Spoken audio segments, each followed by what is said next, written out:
kawan-kawan. Pada podcast kali ini kami akan membahas tentang kolonialisme. Di sini kita kedatangan tamu undangan yang berasal dari Universitas Sriwijaya. Kakak kenalan terlebih dahulu. Oh iya, sebelumnya perkenalkan nama saya Muhammad Sadria. Saya dari Prodi Pendidikan Sejarah tahun 2022. Saya berstatus sekarang mahasiswa. Nah, kemarin kita kegiatan pendidikan apa pada hari ini? Kalau untuk sekarang sih masih mengenggang pendidikan di Universitas Sriwijaya dan masih juga belajar mengenai sejarah-sejarah yang ada dan juga tentang apapun itu yang bersangkutan dengan sejarah. Nah, Mbak tahu nggak apa yang kemarin kita bahas pada pertemuan podcast hari ini? Apa tuh? Belum tahu. Pertemuan podcast hari ini kita akan bahas tentang masa kolonial. Oke. Kan pada zaman sekarang kalau kita lihat-lihat nih anak-anak muda banyak sekali yang bosan akan sejarah. Bahkan mereka tidak tahu kalau banyak sekali bangsa-bangsa kolonial yang menguasai Indonesia. Gimana nih kata-kata mengenai hal tersebut? Ya, sebenarnya bangsa kolonial itu sudah ada sejak zaman dahulu dan mereka itu menginginkan menguasai Indonesia pada saat itu. Jadi kalau generasi sekarang belum mengetahui tentang sejarah Indonesia itu bagaimana pada zaman dahulu, yaitu saya rasa agak sedikit ada yang kurang gitu ya, karena mengingat sejarah adalah bagian salah satu penguat dalam sebuah negara gitu, maupun di bagian dimanapun pasti mempunyai sejarah. Dan tentunya juga kolonial tidak luput dari Indonesia, yang mana kita tahu kita pernah dijajah oleh penjajah Belanda, Jepang juga, itu kita mengalami hal yang berbeda-beda gitu kan. Dan salah satunya penguasaan di kolonial ini sendiri. Penguasaan di kolonial itu sendiri waktu pada zaman Belanda ya kita ketahui bahwa pada saat itu juga kita dilakukan kekerasan juga, di mana ada sistem Belanda yang merugikan rakyat Indonesia pada saat itu, dan juga banyak sekali kerugian yang dialami oleh masyarakat Indonesia. Kita juga dipaksa untuk kerja paksa pada saat itu tanpa digaji, dan itu sangat merugikan sekali. Tentunya kalau diulik kembali mengenai sejarah yang ada di Indonesia ini sangat banyak sekali. Dengan tema yang kalian bawakan hari ini, kalau generasi muda tidak tahu tentang sejarah kolonial itu sangat kurang sekali menurut saya, karena sebagian cerita dari Indonesia ini yaitu adalah penjajah, dan kolonial pada saat itu berperan penting sebagai sumber sejarah kita sampai saat ini. Jadi saya harap mungkin dari podcast ini generasi kedepannya dapat mendapatkan informasi yang lebih luas lagi dan lebih mendapatkan motivasi mengenai tentang kolonial itu sendiri. Jadi generasi sekarang mau nggak mau harus tahu mengenai sejarah Indonesia ya Pak? Ya tentu, karena generasi sekarang itu kan setiap generasi itu memiliki cara mereka berpikir masing-masing. Dan bagaimana cara generasi yang sudah tua, generasi di atasnya itu mendidik generasi di bawahnya untuk tahu agar apa sih sejarah yang ada di sini gitu. Jangan sampai generasi muda itu buta akan sejarah seperti itu. Bagus sekali ya. Nah, jangan Kak, bahwasannya kita ketahui bahwasan kolonialisme ini ialah suatu negara yang menguasai negara lain. Apa sih Kak yang merasa mendatangi atau memicu kolonialisme ini untuk menguasai Indonesia?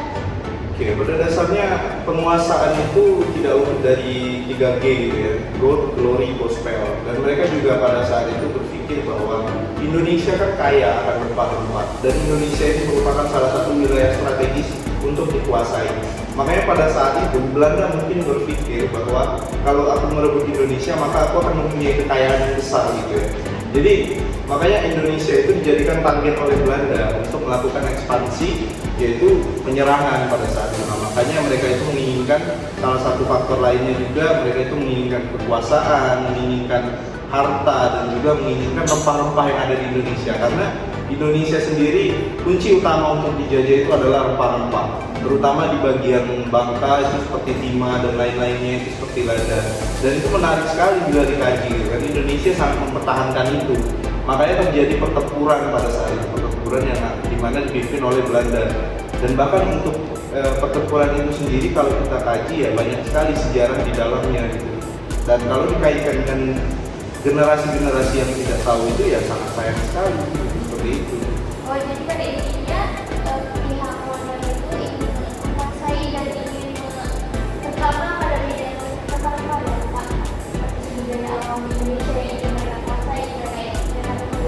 Iya, benar sekali. Karena memang Indonesia kaya akan sumber daya alam. Yang dimana kita ketahui juga sumber daya alam Indonesia itu sangat kaya, baik itu hewani maupun non hewani. Nah Kak, pastinya di dalam eksploitasi itu memiliki dampak sosial kan bagi kita di Indonesia, yang mana pada awalnya sumber daya alam itu milik kita, namun ada saat jadi sepertinya milik beda. Nah, apakah terdapat tantangan bagi kita di Indonesia pada masa sekarang dalam mengelola sumber daya alam tersebut? Tentu ada gitu. Karena pengelolaan sumber daya alam yang sejak zaman dahulu itu pada saat zaman kolonial itu sudah bergerak gitu. Dari mulai kita kemerdekaan itu sumber daya alam itu sudah mulai dikelola dengan baik. Makanya sejak sekarang kita banyak sekali sumber daya alam yang kita manfaatkan, namun belum terlalu signifikan gitu. Jadi masih banyak sumber daya alam kita yang masih dianggap rendah sama pemerintah gitu. Dan juga kalau dipikir-pikir lagi, Indonesia kan kaya akan sumber daya alam gitu ya. Kalau kita kelola semuanya, mungkin Indonesia mungkin bisa menjadi salah satu negara terkaya dengan sumber daya alamnya itu. Namun ya balik lagi kita mengacu pada arahan dari pemerintah, bagaimana pemerintah maunya gimana gitu. Dan kita tidak bisa semata-mata kita hanya mau mengandalkan ini harus sumber daya kita mau kelola, tidak bisa gitu. Jadi kalau dihubungkan dengan daerah sekarang, kalau dibilang sumber daya sudah berkembang. Namun tidak semuanya itu dikembangkan dengan baik. Terkadang juga misal ada orang dari Indonesia menemukan sebuah rancangan motor gitu, seperti motor yang tanpa menggunakan bahan bakar gitu kan. Nah itu respon pemerintah awalnya baik, namun kemudian itu dilupakan gitu. Nah itu salah satu yang masih sangat disayangkan sekali gitu di Indonesia ini. Kenapa sumber daya alam yang ada itu belum dikelola dengan baik? Padahal Indonesia sangat memiliki sumber daya alam yang sangat baik sekali gitu.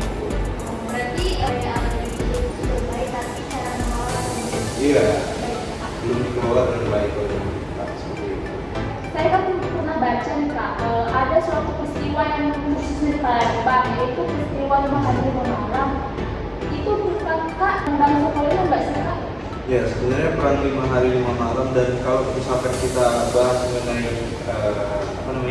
kekejaman bangsa kolonial yang ada khususnya di kota Palembang bahkan di Indonesia ini sangat banyak sekali ya.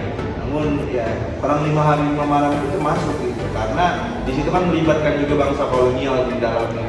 Karena kita tahu juga bahwa perang 5 hari 5 malam itu kan ada provokator Belanda juga gitu, dan ada libat sangkut pautnya sama pihak Belanda. Jadi termasuk, dan itu salah satu menjadi menjadi sejarah kota Palembang sendiri. Dan kalau Anda lihat di daerah di dekat Masjid Agung itu kan ada benteng betul besar kan. Nah di situ pagarnya diukir gitu sejarah tentang perang 5 hari 5 malam itu bagaimana. Bahkan di situ kan ada tank Belanda, dan Indonesia ini bahkan di Palembang ini itu juga salah satu tidak luput gitu ya dari kekejaman bangsa kolonial. Jadi mereka itu benar-benar melakukan ekspansi yang besar-besaran ke wilayah-wilayah untuk menguasai wilayah tersebut. Nah kalau ngomongin Palembang kan ada peristiwa tentang 5 hari 5 malam, maksudnya ada kayak peninggalan Kak. Apakah masih ada di Palembang peninggalan bangsa kolonial? Oke, peninggalan bangsa kolonial itu sangat banyak sekali ya di Indonesia maupun di kota Palembang. Yang salah satunya kita bisa lihat adalah seperti Meriam Tank, dan juga banyak peninggalan yang berupa gedung-gedung di sini seperti gedung Jacobson yang ada di Jeskana. Itu kan merupakan salah satu peninggalan Belanda, dan masih banyak lagi gitu peninggalannya. Kalau kita mau cari tentang peninggalan mereka itu sangat banyak sekali. Bahkan ada arsip senjata, bahkan arsip. Namun di kota Palembang sendiri mereka lebih dominan kepada seperti surat menyurat dan arsip-arsip. Itu gedung wali kota katanya ini ya PDAM ya dulu. Iya, dahulunya gedung wali kota Palembang itu adalah sebuah gedung yang dimana itu adalah gedung PDAM, namun dialih fungsikan pada saat itu menjadi kantor wali kota. Dan itu bangunannya masih asli sampai sekarang, tidak ada perubahan. Mungkin perubahannya sedikit yaitu diperbaiki atau di dalam renovasi. Dan salah satu peninggalan juga yang masih bisa kita lihat dan bisa kita nikmati sebagai warga kota Palembang itu adalah Jembatan Ampera. Dan itu merupakan salah satu peninggalan yang paling besar, bahkan Palembang juga dijuluki sebagai kota tertua gitu kan. Jadi itu tadi. Berarti banyak sekali ya peninggalan bangsa kolonial yang ada di Palembang.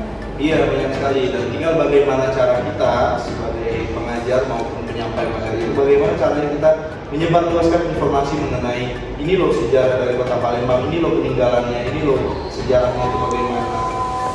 Gimana sih cara kita? Apalagi kakak akan jadi seorang guru kan? Gimana sih kakak menanggapi para siswa yang pastinya kan mereka itu bosan ya dengan pembelajaran sejarah. Gimana menumbuhkan semangat untuk belajar? Pengembangan minat untuk belajar pendidikan sejarah itu tidak gampang gitu, dan itu menjadi salah satu tantangan berat bagi calon-calon pengajar seperti saya, dan mungkin juga Anda juga sebagai pengada podcast gitu ya. Dan juga kalau dibilang gimana sih menumbuhkan minat mereka, itu bisa dengan media-media yang kita tawarkan sekarang gitu. Makanya kita kan tidak, generasi-generasi sekarang itu tidak menutup kemungkinan untuk belajar bagaimana sih caranya mengembangkan sebuah pembelajaran itu sebagai inovasi yang baik dan bagus, dan bagaimana cara seorang pengajar itu menyampaikan sebuah materi itu dengan menarik gitu. Nah itu kan bisa dikaitkan dengan seperti penampilan PowerPoint, menggunakan gambar, dan kita juga harus melakukan pendataan bagaimana gitu, apakah siswa ini minat gitu dengan pelajaran ini, atau kan mereka suka ke audio atau gimana, dan itu bisa dilakukan pendataan gitu.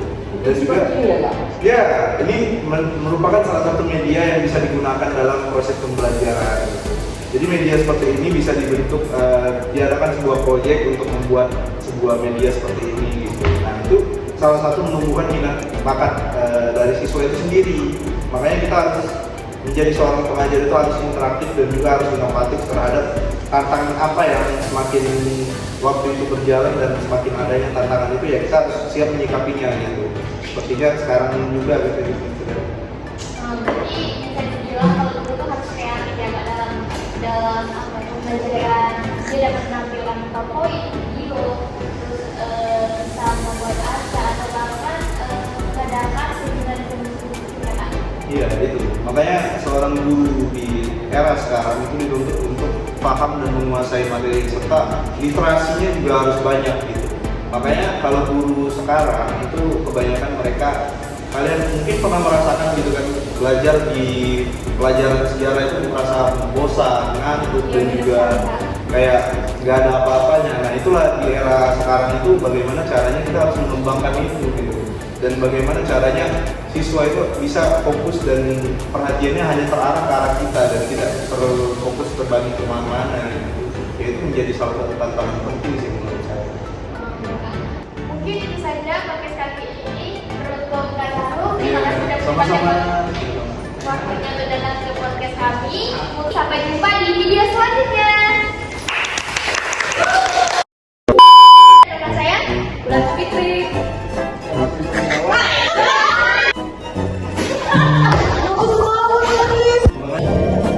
Ayo coba nonton presentasi.